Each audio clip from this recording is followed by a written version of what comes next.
Dzina lanu lidabwitsa Yesu.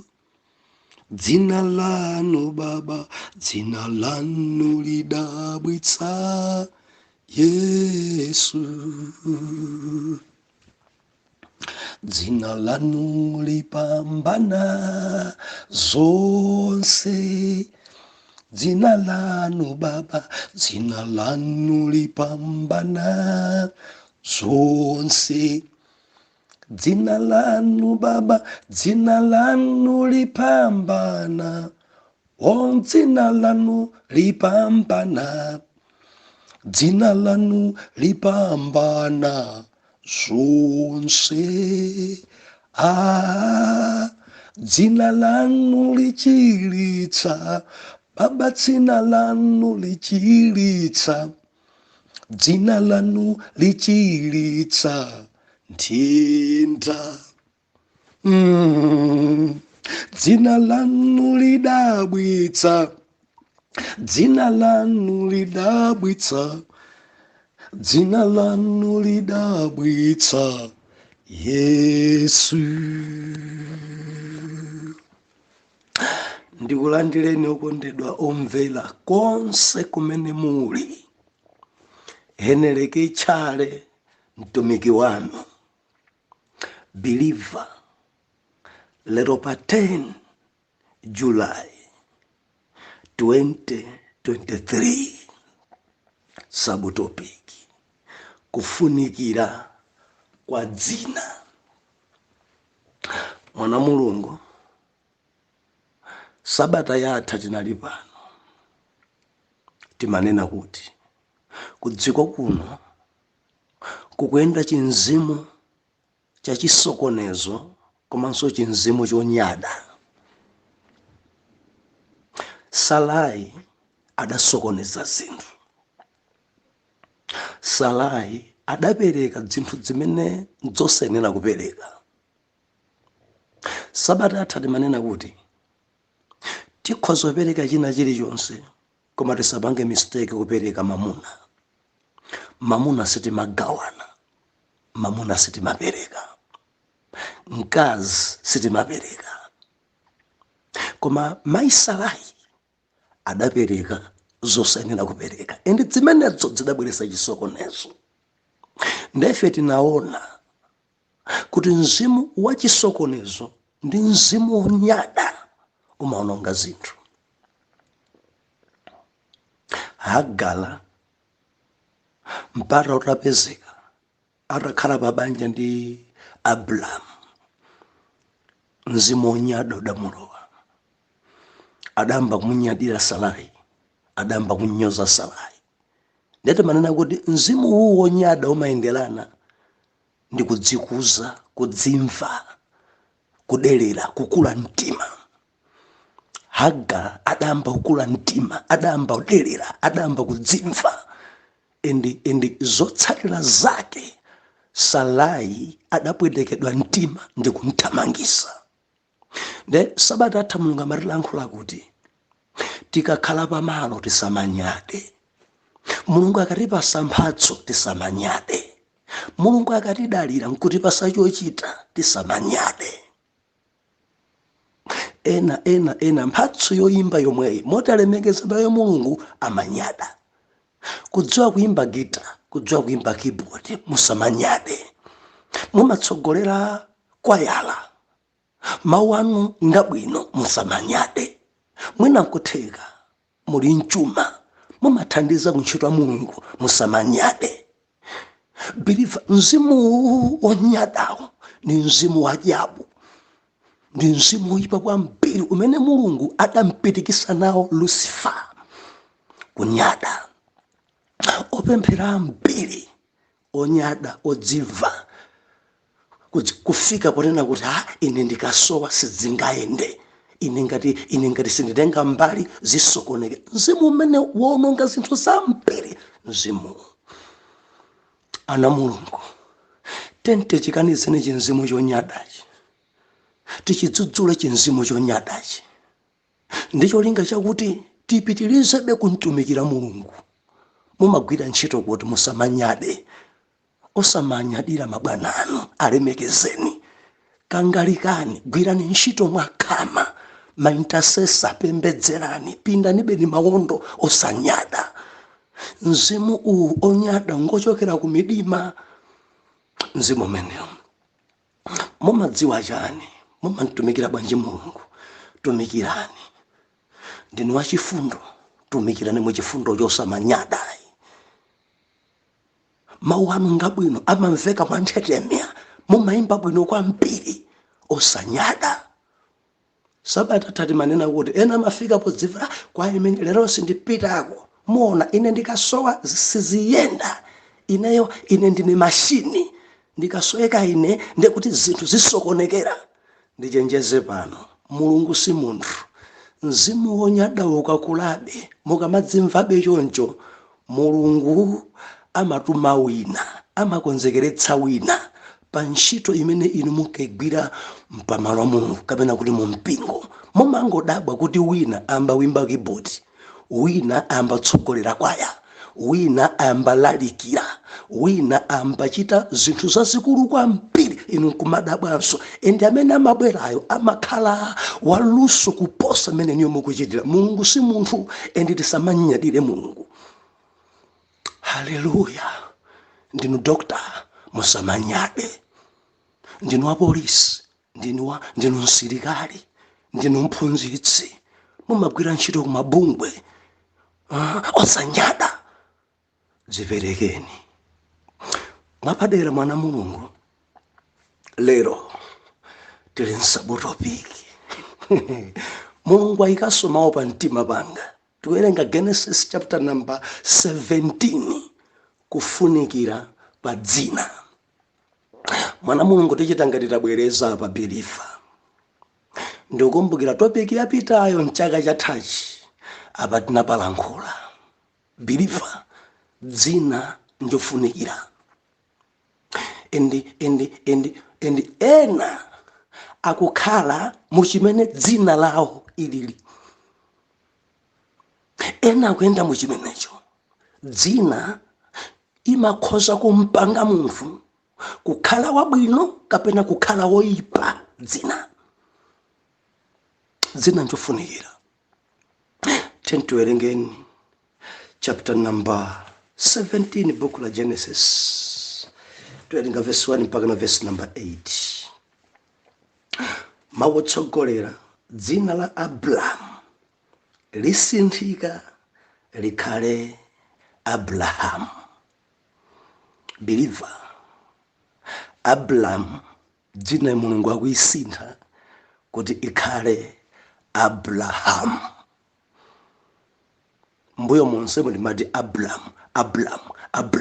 Chapter 17 Mulungu akuyisintha dzinayi nkukhala Abraham. Verse number 1. Pamenepo Abraham anali wa zaka 50 kudza zisanu ndi zinayi, 99. Yehova anamuonekera Abraham nati kwa iye, ine ndine Mulungu wamphamvu yonse. Yenda iwe pamaso panga nukhale wangwiro. Verse 2. Ndipo ndidzapangana pangano langa ndi iwe, ndipo ndidzachulukitsa iwe kwambiri. Ndipo Abraham anagwa nkhope pansi. Ndipo Yehova ananena naye kuti, koma ine taona pangano langa lili ndi iwe, ndipo udzakhala iwe atate wa khamu la mitundu. Sudzatchedwanso dzina lako Abraham, koma dzina lako lidzakhala Abrahamu, chifukwa kuti ndakuyesa iwe atate wa khamu la mitundu. Ndipo ndikubalitsa iwe ndithu, ndipo ndidzakuyesa iwe mitundu, ndipo mafumu adzatuluka mwa iwe. ndipo ndidzalimbitsa pangano langa ndi ine ndi iwe pa mbewu zako za pambuyo pako mibado yawo, kuti ikhale pangano la nthawi zonse, kuti ndikhale Mulungu wako ndi wa mbewu yako za pambuyo pako. Verse 8 yomalizira. Ndipo ndidzakupatsa iwe ndi mbewu zako za pambuyo pako dziko la maulendo anu, dziko lonse la Kanaani likhale lako nthawi zonse, ndipo ine ndidzakhala Mulungu wako. Haleluya.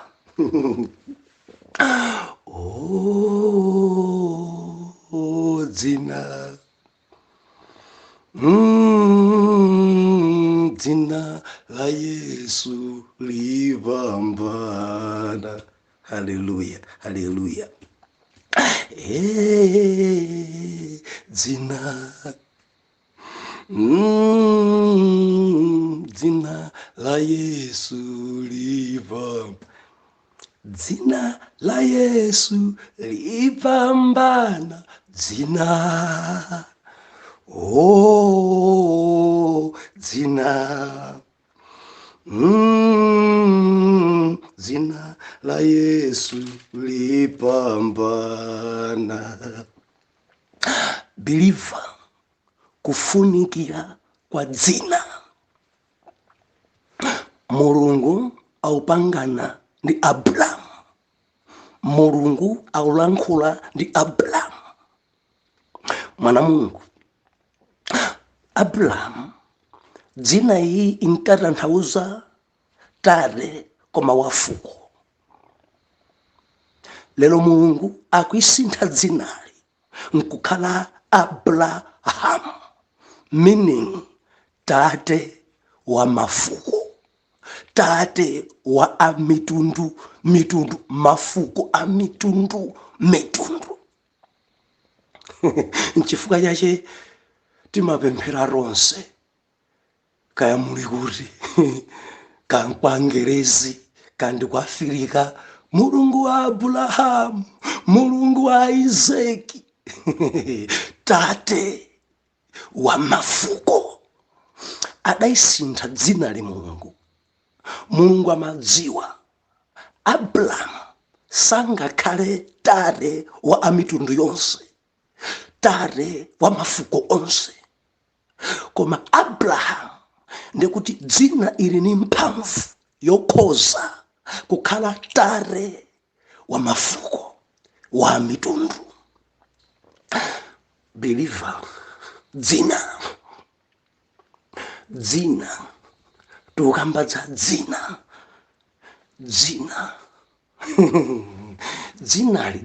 dzinali imakupanga kuti ukhale molingana nchimene dzinalo ilili. Ngati dzina lako ndi misozi, ndikuti umakhala monga dzinalo ilili. Ngati dzina lako ndi mavuto, ndikuti umakhala monga dzinalo ilili. Ndimati ndinene kwambiri kwa ana Mulungu, samalitsani ndi dzina. Samalitsani ndi dzina. Maina ena amene timapatsana athu, mainawa ana ena akuyenda mu nyengo zokulukutika kwambiri chifukwa cha dzina. Ndikukamba ndi ena ndinopemphera, koma dzina lanu likukuyamwani, dzina lanu likukukokerani kuti according ndi dzinalo dzichitike molingana ndi dzina lanu. Mmatchedwa ndani inu? Dzina lanu ndani? Believer, dzina lanuli meaning yake mumaidziwa?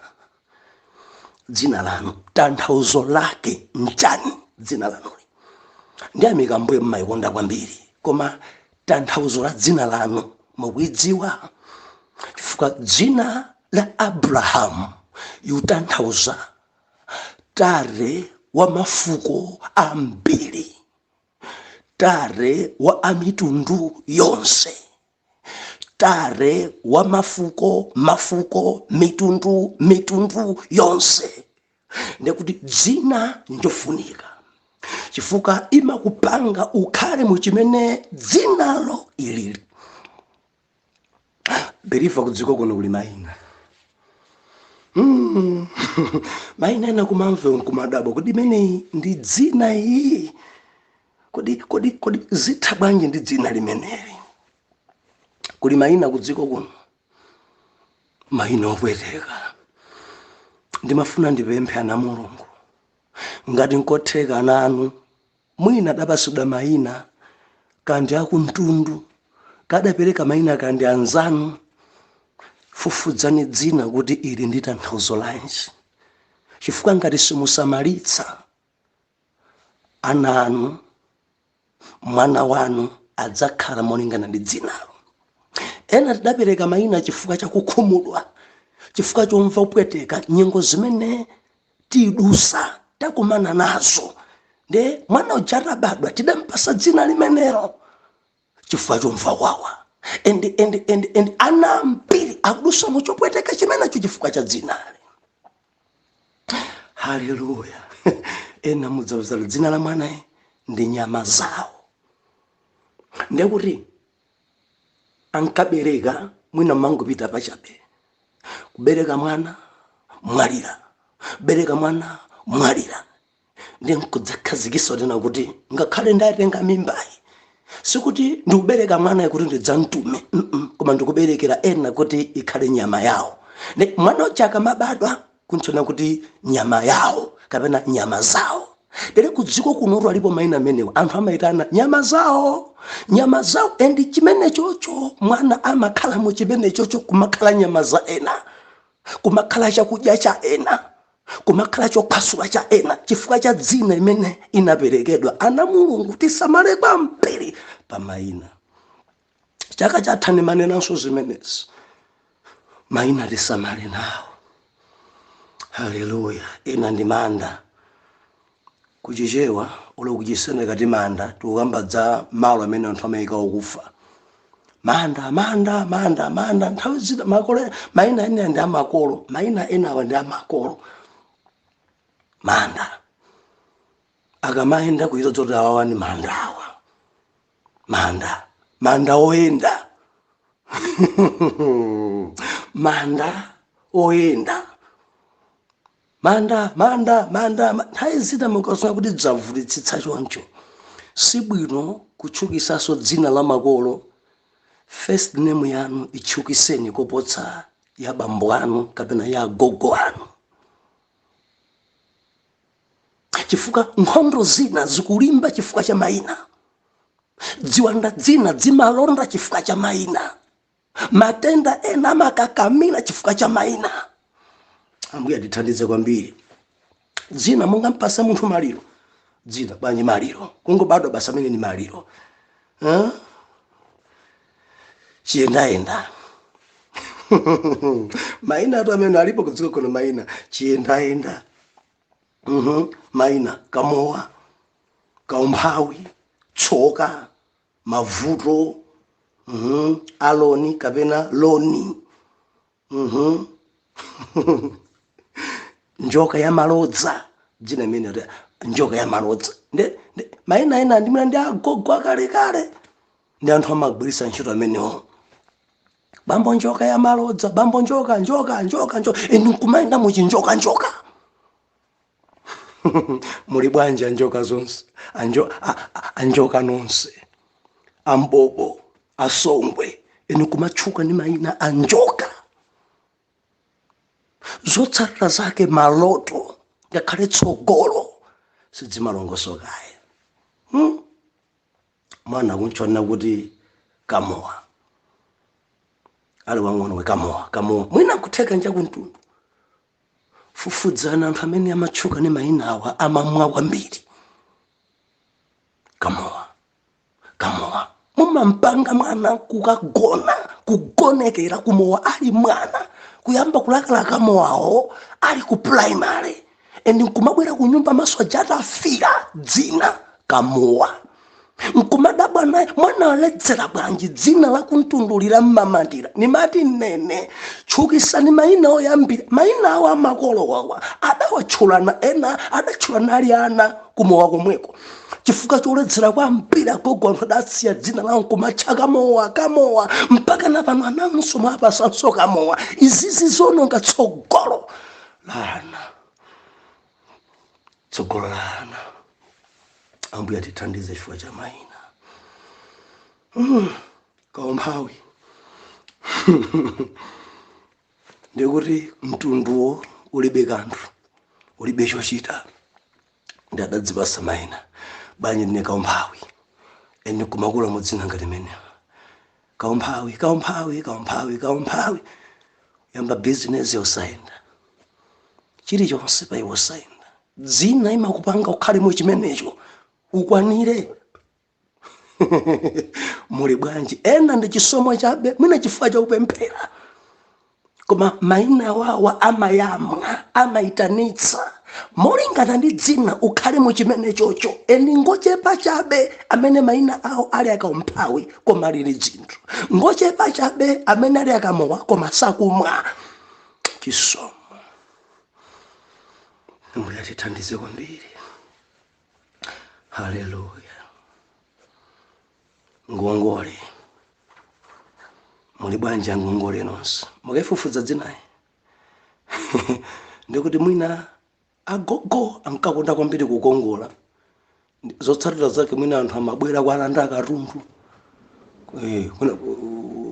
kwarani kwasasulira nyumba ngongole nde dzina ije mabwera abe mpaka nakwa ana haleluya phunseneyo ndi angongole muli bwanji sa tamverana na mulungu dzina dere mukayang'ana dzina iyi ikhoza kuyamwa akhoza pezeka ena by grace of God kuti mwina sali mu chimene chocho koma mwina kantunduko mudzapeza kokonda kukongola ende amakhoza kukongola munthu amene olondalama anayi nthumba sagula kashi endi dzina imamuyamwa kuti adzingokongola akozofika pa golosale ndalama linayo nthumba koma sapereka nina kuti tandikongolani ndikupasani kapezeka endi akhoza kubwereka ndalama ili nthumba kupita kunyumba kwake endi cha malaundi 4 abwera kudzapereka ngongolayo kuti dzina ikwanire endi amamva kuwawa kwambiri kugula kashi koma ngongole ambale tandibwereka amakhoza kubwereka ndalama ali nayo barera ndibwereka ino dzina imayamwa dzina imakupangisa kukhala mu chimene chili ambuye atithandize kwambiri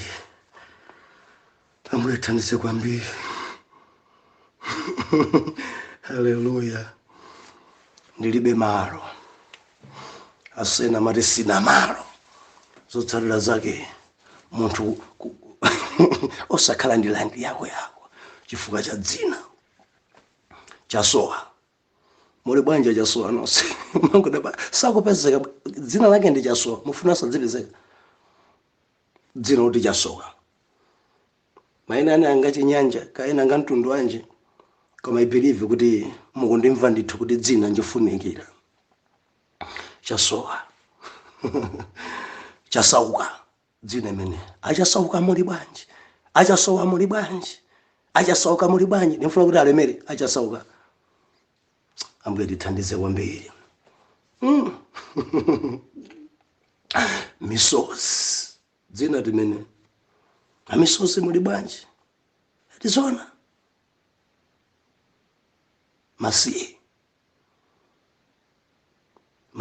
mudamvapo dzina imene masiye alipo kudziko kuno lekeleni ili meaning timene lekeleni mwana yekha lekeleni musadyenso ye mayeso ndikuti adzingokumana ndi dzimayeso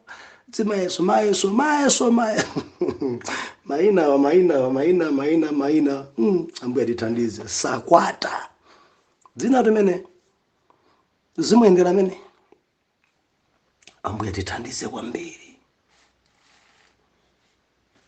mulungu atithandize kwambiri mulungu asinthe dzimayina dzimene tidapasidwa kuti tisakumane nchopwetekacho. Haleluya. Mayina ena achitumbuka, mundikhululukire chitumbuka chincho ndivuta, ndinakuwerenga kuti ndivuta, koma ni mayina ndithu ndakhandi kwamvako.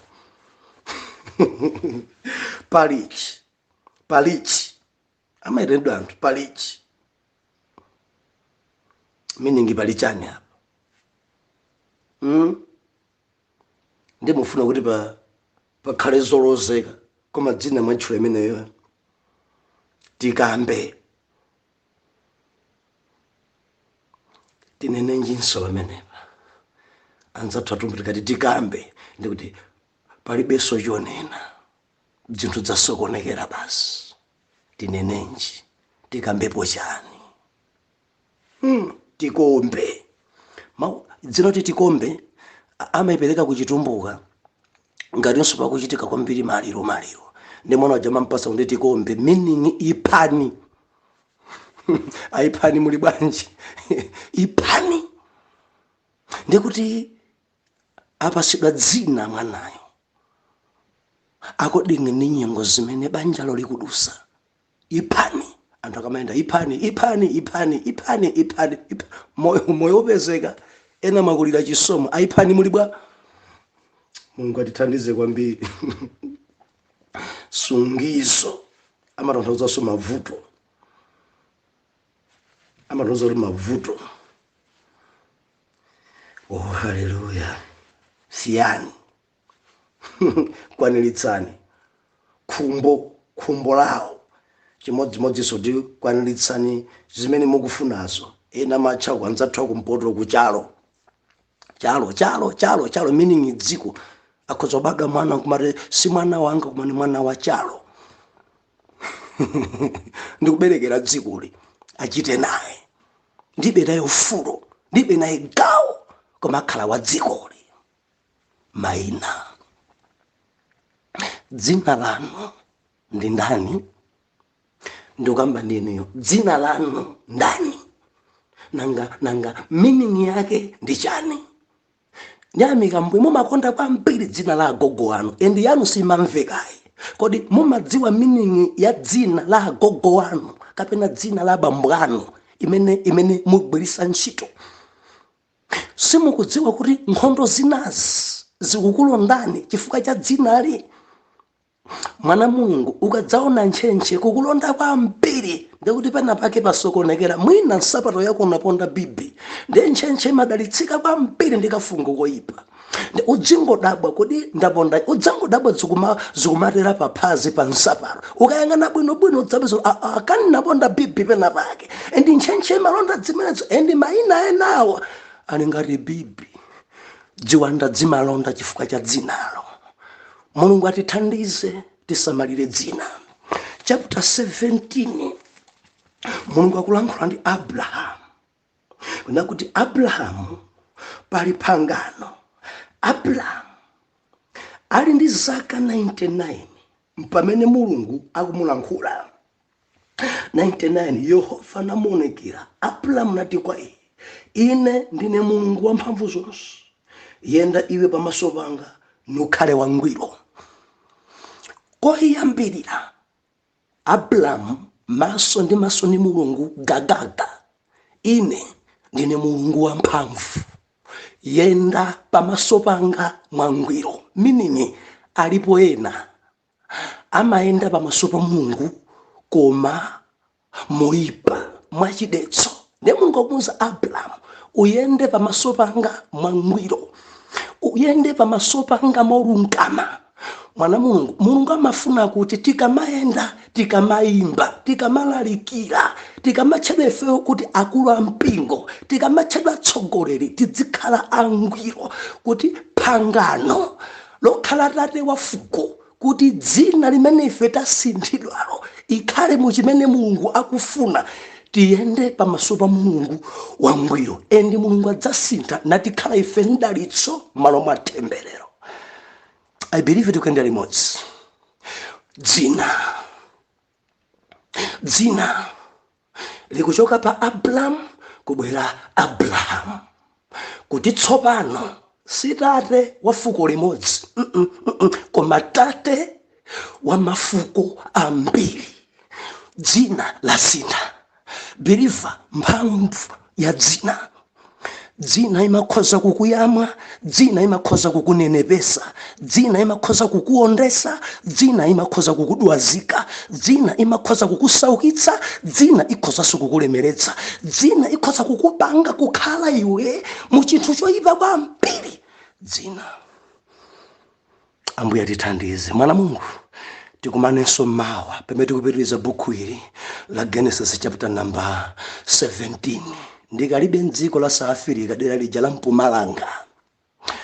Shawa zetu kuno ikuwaza, mvula sitikudziwa ku Malawi muli bwa, ku UK ku America muli bwa, Africa muli bwanji.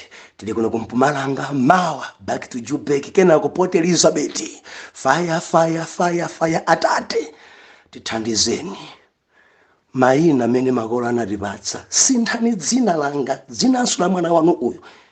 Endi kusinthidwa kwa dzina. Mbuye wanga, madaliso zonuna zotsekemera Jehova zikhalanso pa mwana wanuyu. Mwa Yesu wa ku Nazareti oyera mtima tiyankhe kuti amen and amen.